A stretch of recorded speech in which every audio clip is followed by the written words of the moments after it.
Assalamualaikum everyone. So as usual, everyday routine is magluto ng breakfast. So ang lulutuin ko lang ngayon is egg curry and noodles rice. Hindi ko alam kung anong tawag sa noodles rice. Basta ang tawag ko dun is noodles rice kasi nga para siyang noodles. And then rice powder ang gagamitin ko. So magluto na muna ako ng curry para mabilis na lang siya lutuin mamaya. So ganito ako maggawa ng aking egg curry. Pag nagmamadali ako is dito ko na lang isahin ko na lang kasi nga para mabilis ang paggawa ng curry.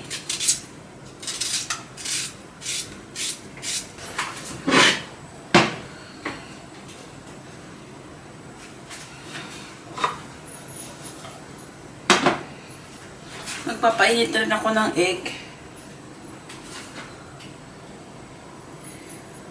Sa egg curry, meron naman na akong recipe niyan pero hindi ko na ipapakita sa inyo kung paano ko siya lutuin kasi nga meron na akong recipe niyan.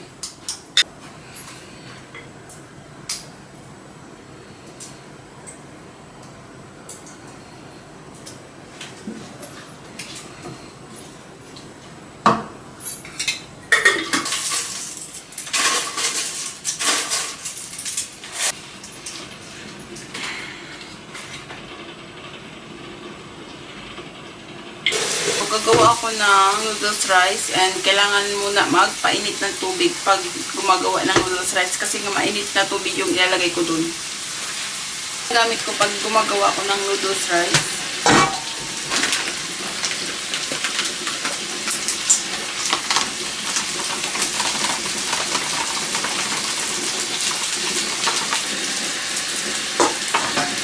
Kailangan mo siya lagyan ng asin.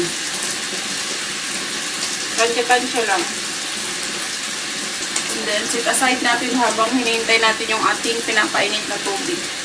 Ito naman yung kailangan natin. Actually, may video na ako nito. So, pinapakita ko lang talaga sa inyo kung dapat kong gamitin. So, ito yung gagamitin natin sa noodles rice. As you can see, kala nyo ganun-ganun lang ang life ng may asawang Indian. Kung sa atin, rice lang ang ating pangpare sa lahat ng ulam.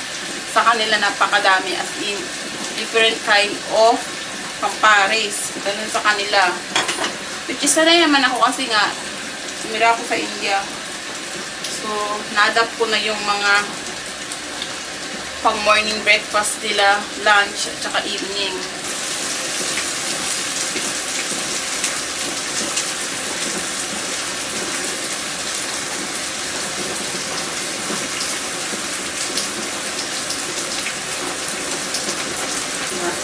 Ito yung kanilang masala.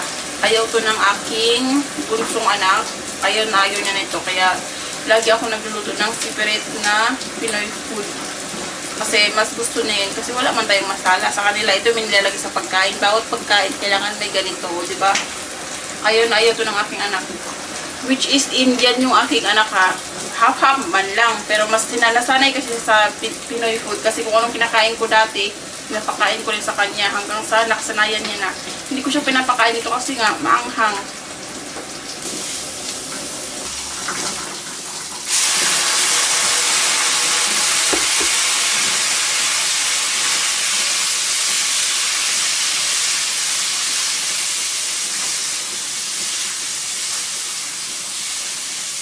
Ito na yun siya. Mainit na tubig. Ganyanin nyo lang oh.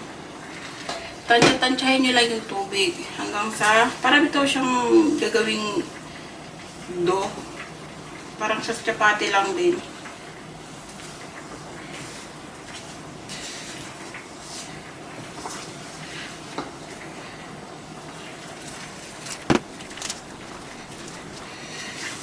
Lahat ng to is yung mother-in-law ko ang nagturo sa akin. Sobrang init. As you can see, nag-usok-usok siya.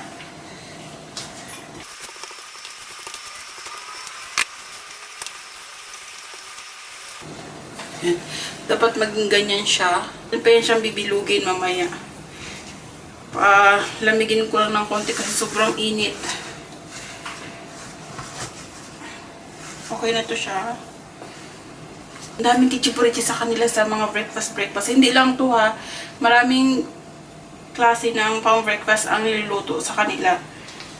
Pero sa ano naman, sa dinner, sa lunch or dinner naman is, depende yun kung meron namang rice. Madalas rice sa gabi. Pag nasa India kami, madalas rice ang kinakain namin pag gabi. Sometimes, prota. Mga ganun. Depende sa sitwasyon sa mga tao doon pag gabi. Pag magsasawa sa rice, syempre bibili ng prota. Sa morning talaga, either ito, chapati, dosha, idli, mga ganyan. Relate lang dito yung may mga asawang Indian dyan. Or yung mga taga-India. By the way, taga-Kerala po kami.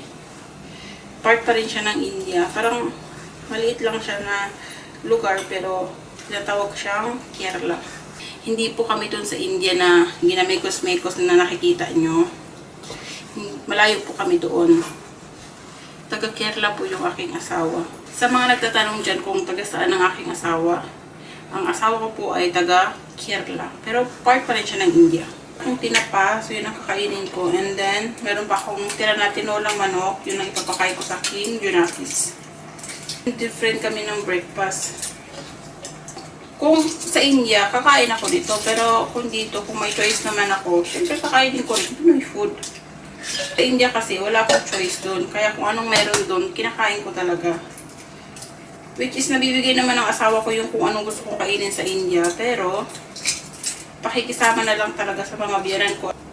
Diba? Respeto na lang. May pakasama din naman tayo, diba? Kapal naman ang mukha natin kung hindi tayo makasama. Nagbabakasyon na nga lang, hindi ka pa makisama eh. Gawin ko is, hahatiin ko siya sa gitna. Gaganyanin ko siya. Para yung curry bitaw pumasok sa loob.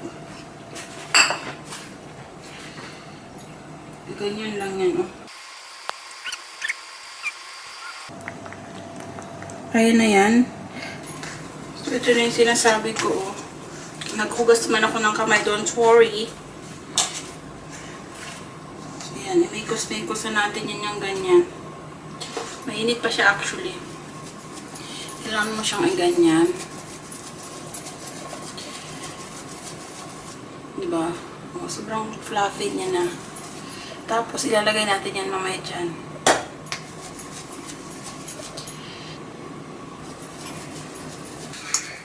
So, ayan na siya.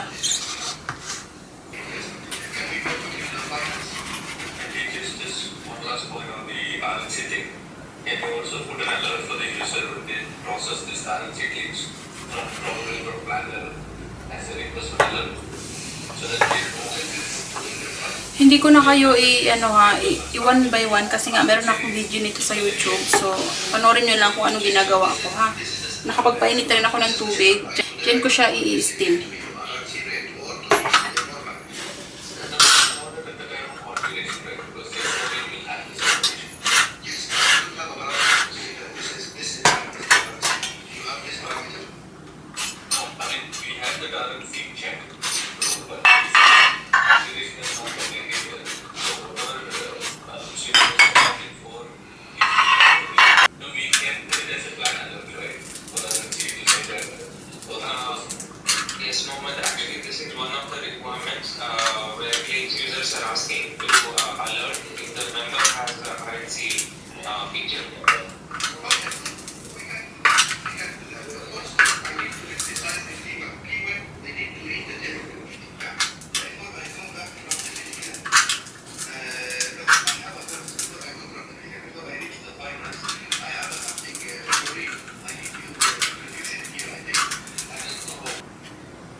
So, ay tapos naman ako magluto.